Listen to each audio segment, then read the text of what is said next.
वर्णानामर्थ संघानाम रसानाम छंदसाम। अब एक नई बात हम आपको बताने जा रहे हैं। इसी श्लोक में 7 श्लोक 7 कांड स्पर्श होंगे इसी श्लोक में। कौन से श्लोक में? वर्णानामर्थ संघानाम रसानाम छंदसामपि मंगलानाम चकर्तारो वंदे वाणी विनायको। केवल इस श्लोक में 7 कांड है महाराज। वैसे भी ऐसे श्रोता बार बार नहीं मिलते हैं, तो जब श्रोता बढ़िया हो गए तो वक्ता का मन भी बढ़िया लगता है। और यहाँ पर वक्ता भी बागेश्वर बालाजी और श्रोता भी वही है। तो एक नया भाव हमारे मन में आया। कैसे? पहला कौन से? वर्णा नाम। वर्णा नाम से गोस्वामी जी ने बालकांड को स्पर्श किया। बालकांड में क्या है? बालकांड में भगवान श्री राम जी के बाल रूप की चर्चा है और अवतार है। भगवान निर्गुण हैं, निराकार हैं, वर्णातीत हैं।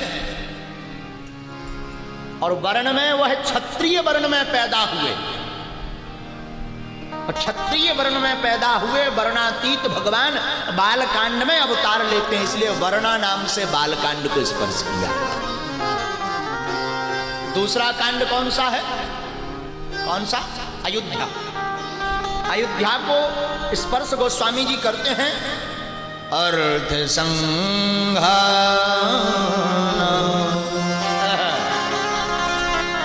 अर्थ संघानाम।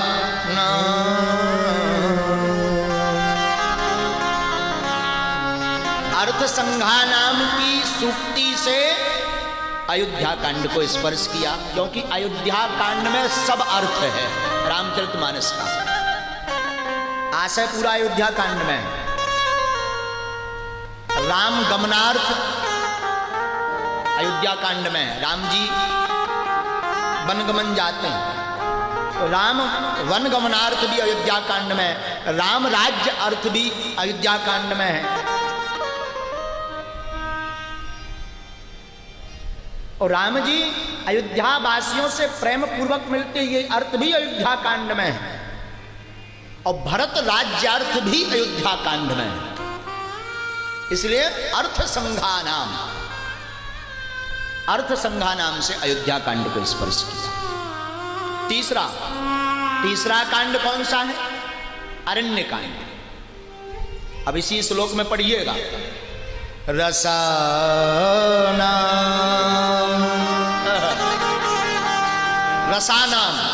रसानाम से अरण्य कांड को स्पर्श किया पूज्यपाद गोस्वामी तुलसीदास जी ने।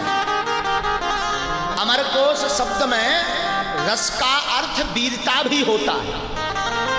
अमरकोश शब्दावली में रस का अर्थ है वीरता। और वीरता अगर रामायण में कहीं राम जी ने दिखाई तो वो अरण्य कांड में दिखाई। किसको मारा था? खरदूषण को मारा था। वीरता देखो भाई, रावण से जब युद्ध हुआ राम जी का, तब तो बानर भी थे, भालू भी थे, विभीषण साथ थे, नल नील साथ थे, हनुमान जी भी साथ थे। और अरण्य कांड में कोई साथ नहीं। अपने वीरता का प्रताप अगर रामचरितमानस में श्री राम जी ने कहीं दिखाया तो वो अरण्य कांड में दिखाया, खरदूषण को। और रावण खुद कहता अपने मुख से, खरदूषण मौसम बलवंता, खरदूषण मौसम बलवंता, विनय कुमारे बिनु भगवंता, विनय कुमारे बिनु भगवंता, खरदूषण मौसम बलवंता, विनय कुमारे बिनु भगवंता,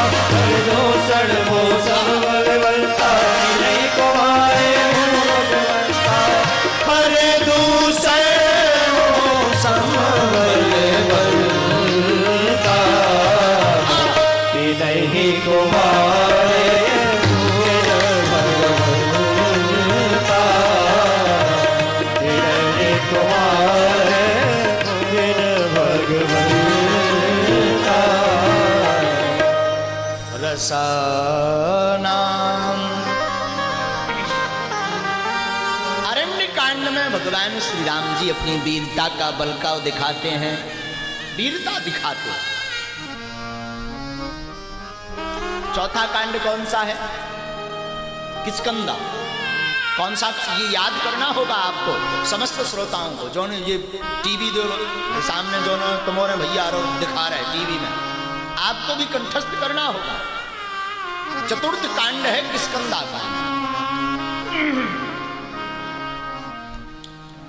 किष्किंधा कांड को श्लोक में कहा स्पर्श कर रहे हैं? छंद साम, केवल छंद साम। किष्किंधा कांड में छंद को, छंद साम को लिया। छंदों के समूह ज्यादा हैं किष्किंधा कांड में, इसलिए छंद साम। अपी, अपी का अर्थ है पांचवा कांड। अपी को स्पर्श करते हैं गोस्वामी तुलसीदास जी सुंदरकांड से। अपी और कपी, अपी का एक अर्थ वानर भी होता है। क्या होता है? वानर। और वानर रूपी श्री हनुमान जी की चर्चा केवल सुंदरकांड में आई है, इसलिए पांचवा कांड अपी, सुंदरकांड। इसी श्लोक में अगली सूक्ति है मंगलाना, मंगल करने के लिए मंगलाना। छठवें कांड को यहां स्पर्श कर रहे हैं, लंका कांड। महाराज लंका कांड में कौन सा मंगल हुआ? कौन सा मंगल हो गया? अरे बोले बहुत बड़ा मंगल भया। लंका कांड में रावण का वध किया तो देवताओं का मंगल किया श्री राम जी ने, धर्म का मंगल किया, धर्म की स्थापना की। इसलिए मंगलानाम चकर्तारौ, चकर्तारौ। ये सातवां कांड गोस्वामी तुलसीदास जी इसी श्लोक में स्पर्श कर रहे हैं। चकर्तारौ का अर्थ है कर्तव्यों का पालन करना, और ये काम राम जी ने उत्तर कांड में किया। तो सातवां कांड है उत्तर कांड। चकर्तारौ वंदे वाणी विनायक। चकर्तारौ कह करके उत्तर कांड स्पर्श करके बाबा कहते हैं, हम बुद्धि के प्रदाता गणेश जी और वाणी की सौम्यता सहजता की प्रदाता मां सरस्वती को वंदन करते हैं। देखो कितने चतुर हैं गोस्वामी जी, दोनों को एक साथ वंदन कर रहे हैं। क्योंकि भाई किसी के पास सरस्वती जी का काम है वाणी देना, वाक्य देना, और गणेश जी का काम है बुद्धि देना। अब बुद्धि हो, आदमी बोलना पाता हो, का काम का। अच्छा बोल पाता हो पटर पटर पटर, पर बुद्धि ना हो तो किस काम का? और ऐसा होता भी है। कई बार व्यक्ति अपने आगे खूब पटर पटर बोलता हो, माइक को पकड़ा दो कि तो बिजना जैसा कपट है, खूब कापत है। बोले क्यों? बोले बारी तो है पर विवेक नहीं है। इसलिए जीवन में भी मंगल काम प्रारंभ करो तो हमारी प्रार्थना है, दोनों को एक साथ प्रणाम करो, गोस्वामी जी से सीखो। वंदे वाणी बिना।